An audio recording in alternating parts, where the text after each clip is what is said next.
নমস্কার বন্ধুরা, ছোটখাটো রান্নাঘরে আপনাদের স্বাগত। আজকে আমি বানাবো কই মাছের একটা রেসিপি। পুরো মেখে ছেঁকে রেসিপিটা বানাবো, একদম জ্যান্ত কই মাছ আজকে রেসিপি বানাবো। এখানে কেটে ধুয়ে পরিষ্কার করে রেখেছি। প্রথমে মাছটাকে নুন হলুদ মাখিয়ে নেব।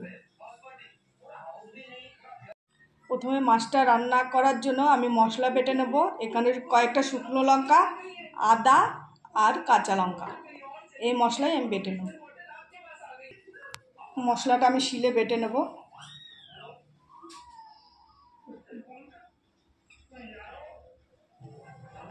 বন্ধুরা 15-20 মিনিট হয়ে গেছে। এবার আমি ঢাকনিটা তুলে দেখে নেব।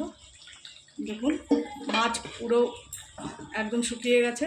এরকমই শুকনো শুকনো রাখবো। এবার নামিয়ে আপনাদের দেখাচ্ছি। এই হচ্ছে আজকে আমার মেখে চেকে কই মাছের রেসিপি। যদি ভালো লেগে থাকে একটা লাইক কমেন্ট শেয়ার করে দেবেন আর চ্যানেলটি সাবস্ক্রাইব করে দেবেন। নমস্কার। আর কমেন্টে জানাবেন কীরকম